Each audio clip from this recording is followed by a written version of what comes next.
Tonight we're visiting a mangrove estuary where sea and river trade places twice a day. We'll drift along its corridors of roots and listen as the tides change and every creature adjusts its rhythm.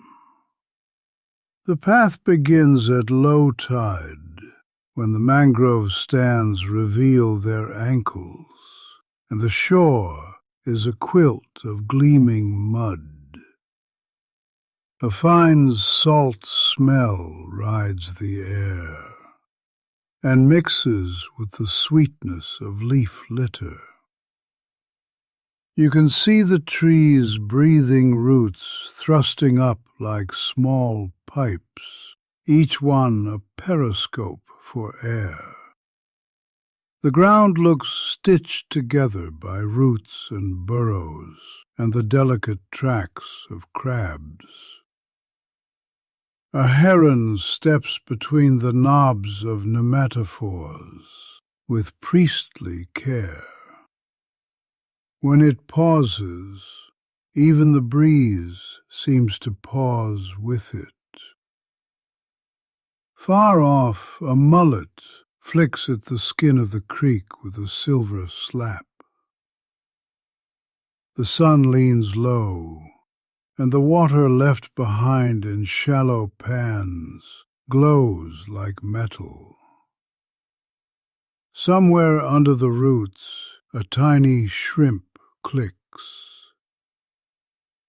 The mangroves here are red mangroves, the ones that walk on stilts. Their prop roots descend at angles like careful fingers reaching for balance. Between those fingers, a quiet world of shade gathers coolness. Barnacles scab the roots in patient colors, and thin-limbed oysters weld themselves in pale crescents.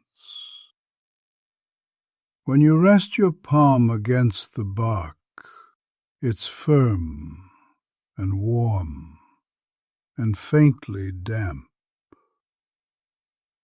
The roots hum gently with the passage of tiny lives, invisible but present. A fiddler crab waves his oversized claw as though fanning the evening. His shell is the color of cinnamon bark rubbed with ash. He backs into a burrow that looks like a perfectly cut keyhole. Low tide exposes secrets in tidy, looping scripts. Mud skippers perch on their elbows and blink, the way a person might blink after reading a long, small printed line. They test the mud with a hop that leaves commas behind them. Periwinkles scale the roots like patient mountaineers who have nowhere they need to be. A ribbon of water escapes the creek mouth and whispers along a shallow trench. It leaves behind a shine like oiled silk in the last light. Where the trench spreads thin, tiny snails write their quiet letters. The letters say, "Everything's fine. Keep drifting." The letters say, "Wait and listen." You can tell the tide is turning by the sound before you see it. It begins as a distant conversation between stones, then rounds into a low, seamless hush. The creek darkens and fattens, as if inhaling. In the sloughs between the roots, first ripples, then ribbons, then the firm hand of water returns.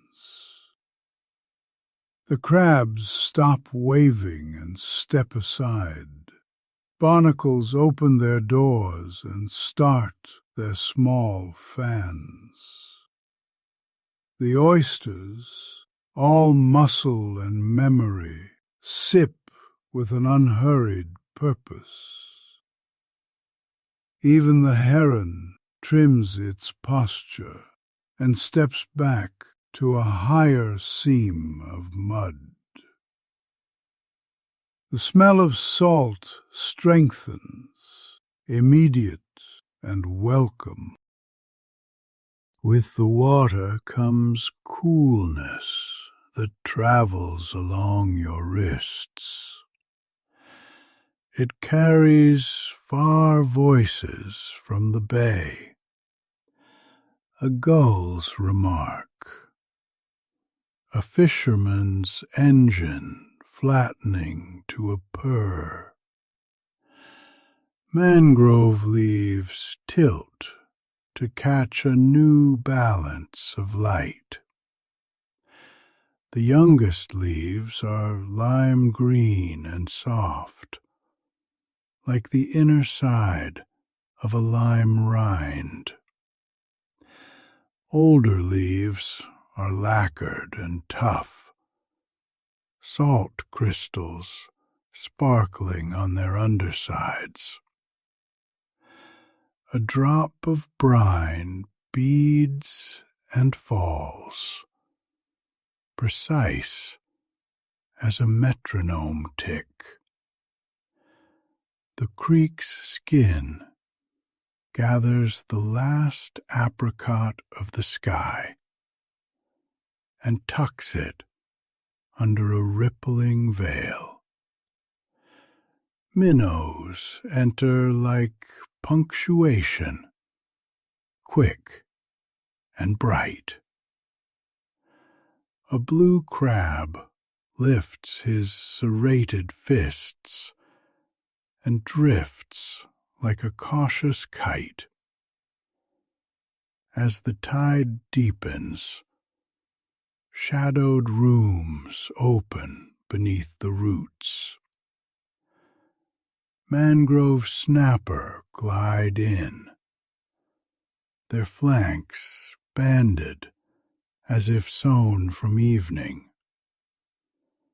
They slip between pillars of wood and silt with quiet mastery. A pair of needlefish draw a straight silver sentence, underlining the scene.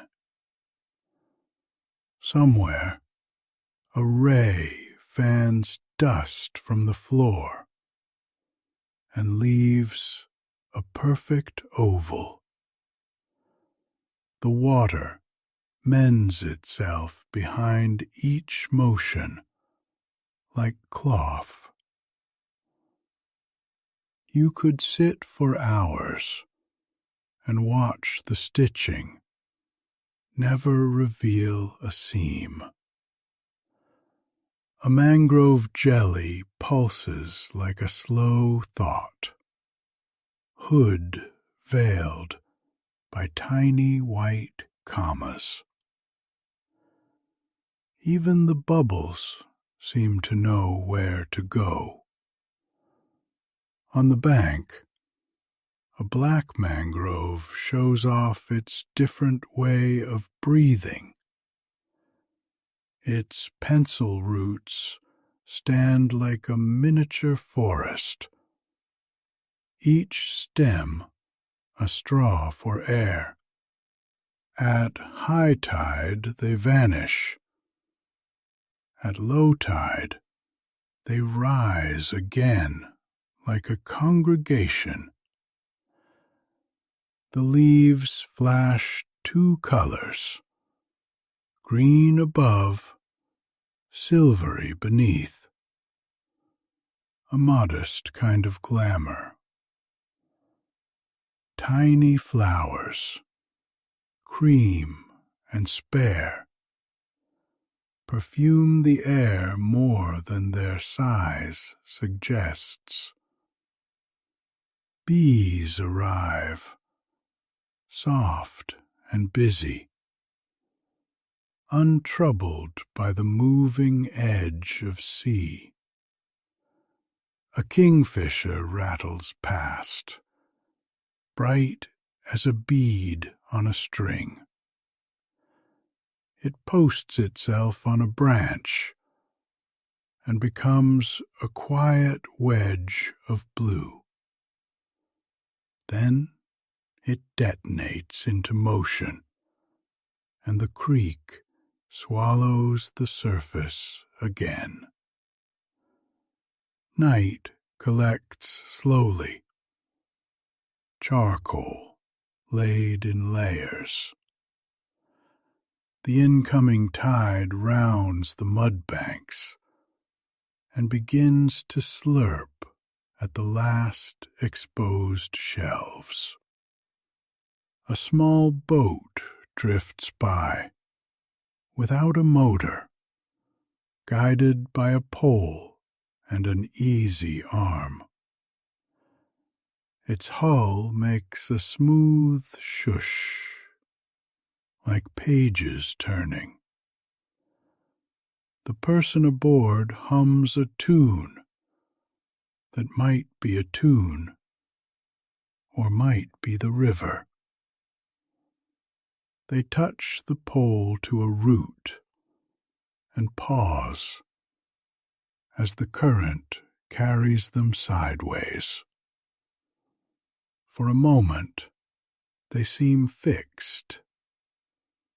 Then they slide into a darker lane. The mangrove keeps their secret, like any good library keeps its readers.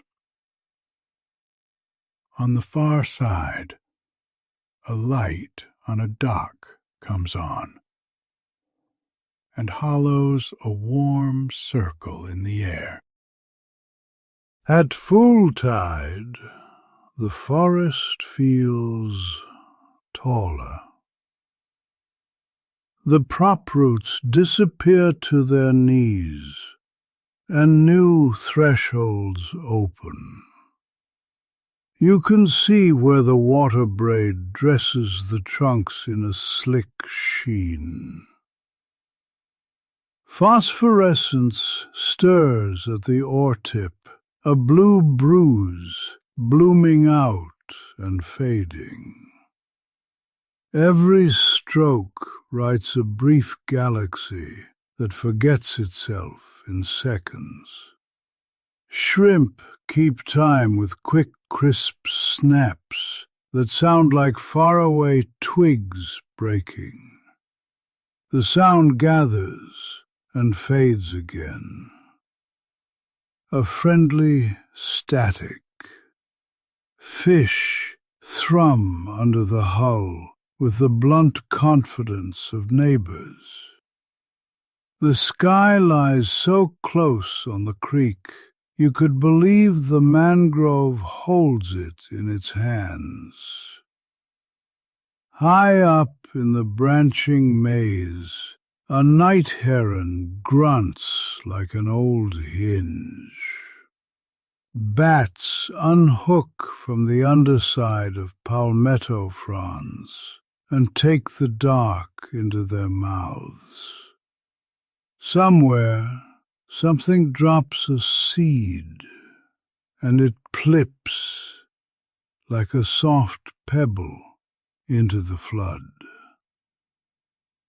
Mangrove propagules, green pencils with pointy noses, bob upright as if eager for their first page. When they find a quiet eddy and a patch of soft mud, they'll root with cheerful patience. The forest grows in syllables like these, whispered and sure. A breeze follows the creek's curve and brings the ocean's steadier breath. It cools the last sweat from the day and threads the night with salt lace. You can feel it touch your eyebrows, a small, precise kindness. As the moon climbs, the water changes complexion. It turns from tea to pewter to a kind of tender ink. The forest copies that palette, leaf by leaf, until even the green feels like a memory. Yet the sounds stay bright and near. A soft bump as a crab knocks a shell against a root.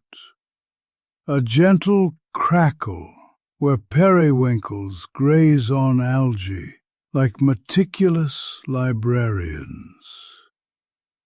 The far rattle of the kingfisher again, now folded into sleep.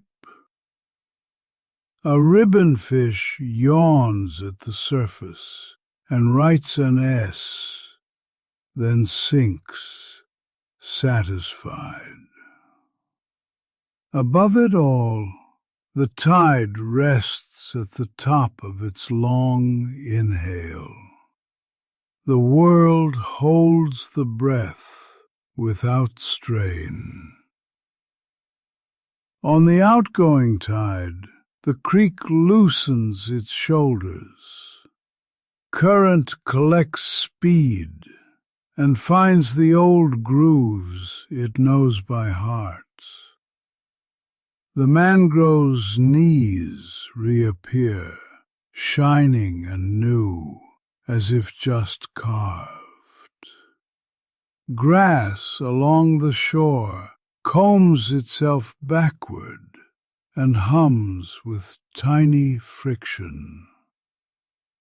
Where the oysters lie, the water threads through in soft skeins, and their mouths keep working. A raccoon tiptoes at the margin, black hands like damp gloves. It sifts the rack line and leaves neat, deliberate dents. When it hears your quiet, it accepts you as part of the furniture and continues.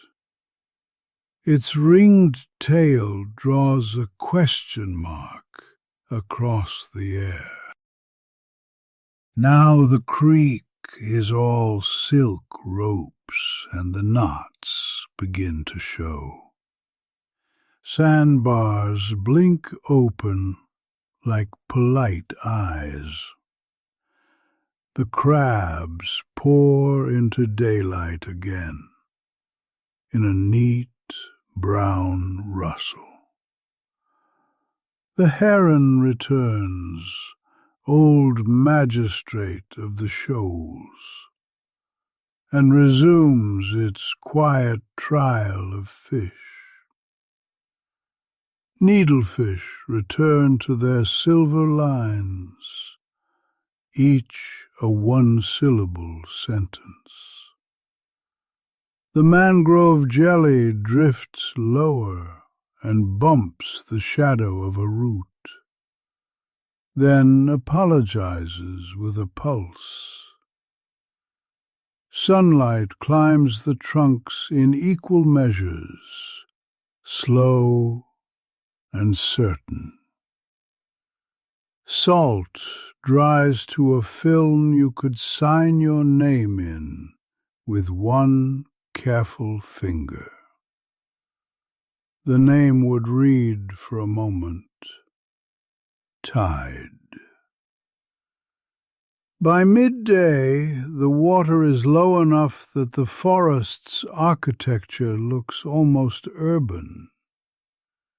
Arches and corridors, supports and balconies.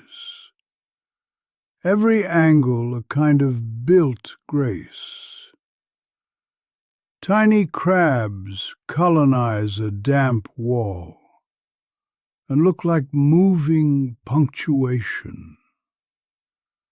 A mussel shells open and show the light a blade's width of blue, then close again. Wind finds a chime in a hollow cane and plays it with a child's earnestness. A dragonfly threads needlework across a slack pool and ties it off neatly.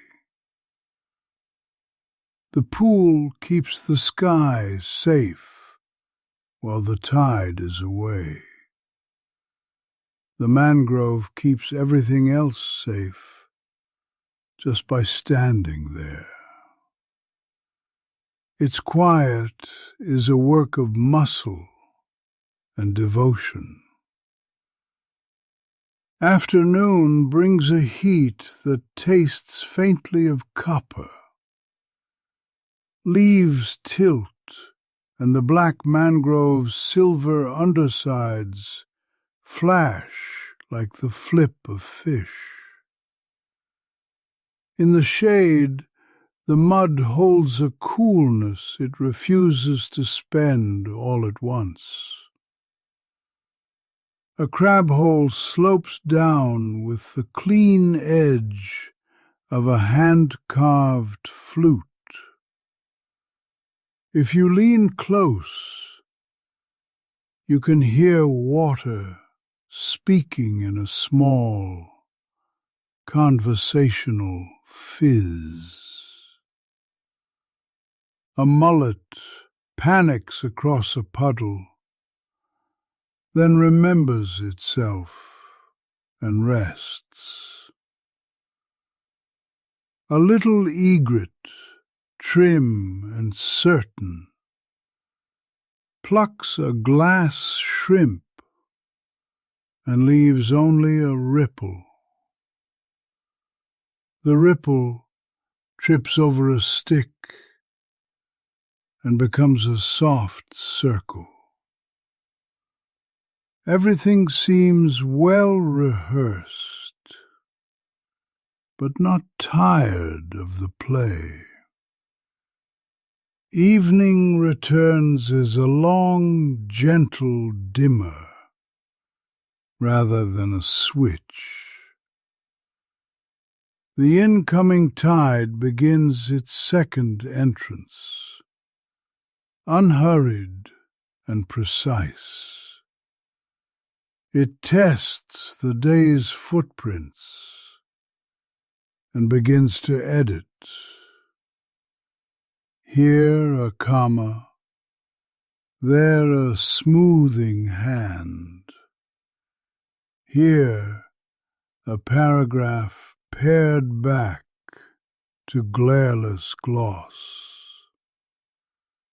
The scent shifts again toward ocean, with a faint cool note at its core.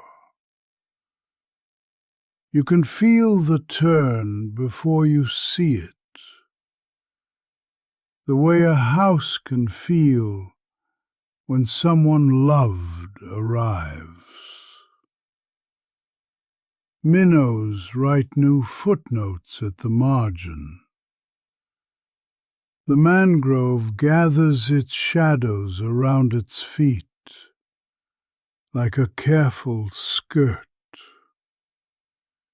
Creatures that were bold at noon consider privacy and step inward. At dusk, the creek surface becomes a soft ledger of moving light. Moths tatter the air along the banks in a delicate, pale commute. The boat returns, only a shape and a murmur now, letting the current choose. The pole touches a root, and the hull settles with a satisfied, hollow kiss. Voices from a dock carry like warm stones, skipping twice and sinking. Phosphorescence wakes again, in little sighs at the oar blade. Bats draw thin parentheses around the stars and close them neatly. The mangrove keeps reading the moon with the same attentive face as always. The pages of the night turn without a thumb. On this last high tide, the forest feels like a cathedral without walls. Every root is a column, every leaf a window, every fish a candle flame. The air has a roundness, a carrying quality, as if built for chant. You can almost hear the long vowel of the ocean, held in the bay beyond. Shrimp crackle again, and the sound seems to bead along the roots like rain. Somewhere a ray lifts, dusts the floor, and settles with the gravity of a curtain falling. The boat's wake brushes your ankle, a cool ribbon. You find yourself standing still without trying. Stillness arrives the way sleep arrives, by noticing you were already there. When the tide turns for the final time tonight, it does so with kindness. It releases the trunks, strokes the mud smooth,